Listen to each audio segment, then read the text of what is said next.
कामचोर बहू। कांता बहन की दो बहुएं थी, बड़ी कल्पना और छोटी प्रिया। कल्पना का जैसा नाम वैसा ही काम। सारा दिन कल्पनाओं में रहती, ना कोई काम करती न कोई धाम। अरे कल्पना बहू, जरा अच्छी सी चटनी पीसते, आज कुछ मजेदार खाने का मन है। पेट में जलन हो जाएगी माँ जी बुढ़ापे में, और वैसे भी मेरा काम करने का वक्त शाम का है, आप प्रिया को ही बोल दो। इतना कहकर कल्पना वहाँ से चली जाती है। कांता कल्पना के ऐसे रवैये से काफी परेशान रहती है। मैं बना देती हूँ माँ चटनी, ऐसा बोलकर प्रिया माँ को चटनी बनाकर प्लेट में खाने को देती है कि तभी वहाँ कल्पना आ जाती है।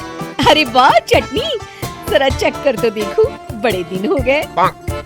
अरे नहीं बहू, तू तो रहने ही दे चटनी खाना, पेट में जलन हो जाएगी।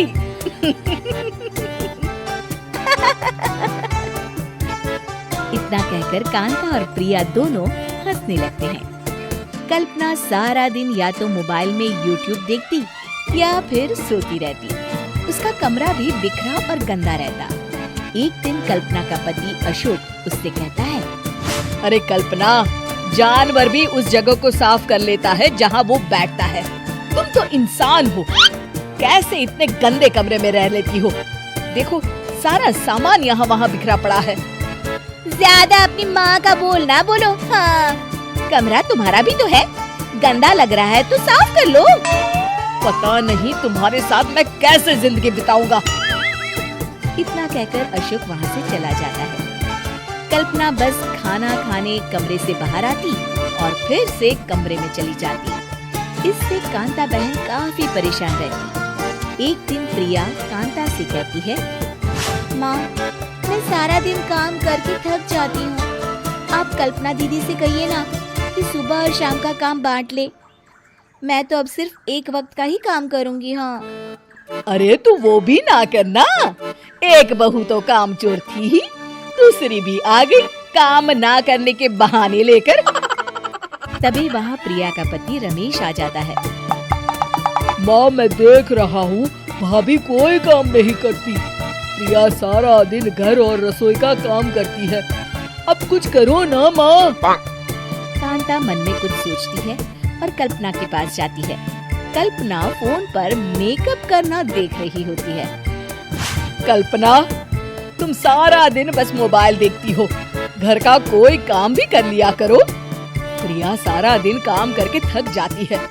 आज से मैंने फैसला किया है, एक वक्त का काम तुम करोगी, सुबह का खाना तुम बनाओगी और रात का प्रिया। आप लोगों ने काम को हव्वा बना रखा है। अरे पता नहीं थोड़ा सा ज्यादा काम करने में आप लोग घबरा क्यों जाते हैं। और हाँ, बहुत ज्यादा प्रिया की तारीफ मत करिए मेरे सामने, बड़ी बहू तो मैं ही रहूंगी।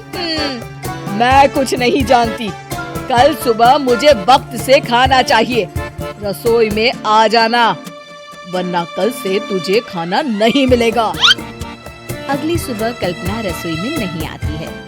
वो देर से सोकर उठती है और बाहर आकर कहती है, भूख लगी है, आज खाने में क्या है? इतनी देर हो गई, आज किसी ने मुझे उठाया भी नहीं, पता नहीं कहाँ है सब। कल्पना को घर में कोई नहीं दिखता। वो रसोई की तरफ जाती है जहाँ बड़ा सा ताला लगा होता है। अरे रसोई में ताला? ओ, मैं तो भूल ही गई थी। माँ ने आज से सुबह का खाना मुझे बनाने को कहा था। हे भगवान, इतने लोगों का खाना बनाना क्या आसान है? तभी घर के सारे सदस्य बाहर से वापस आते हैं। वाह माँ जी, मजा आ गया छोले भटूरे खाकर। मेरे मुंह में तो अभी भी स्वाद आ रहा है। अरे कल्पना, तेरे भरोसे रहते तो हम तो भूखे ही रह जाते।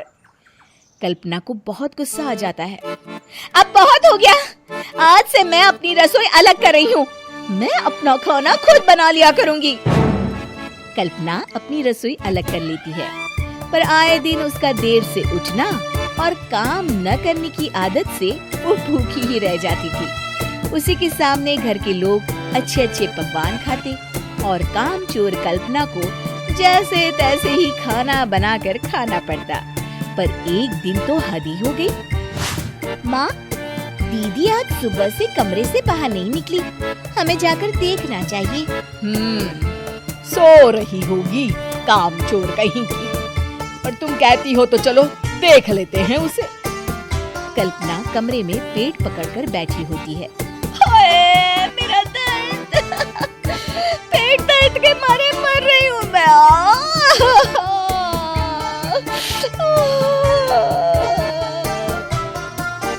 अरे दीदी, क्या हुआ?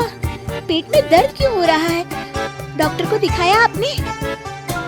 माँ, कल्पना खड़ी होती है और माँ जी के पास आती है। मुझे माफ कर दीजिए, अब से मैं सारे काम में मदद करूंगी, कभी आलस और काम चोरी नहीं करूंगी। हाँ हाँ, वो तो ठीक है, लेकिन अचानक क्या हो गया जो तू काम करने को तैयार हो गई? कामचोर कल्पना। माँ, लगातार बासी और उल्टा पुल्टा खाना खाने के कारण मेरे पेट में इन्फेक्शन हो गया है। काम न करना पड़े इसलिए मैं 2 दिन का खाना एक दिन ही बना लेती थी। बासी और खराब खाना खाने के कारण लेने के देने पड़ गए। पेट में दर्द हो रहा है। चलो अच्छा हुआ, देर आए दुरुस्त आए।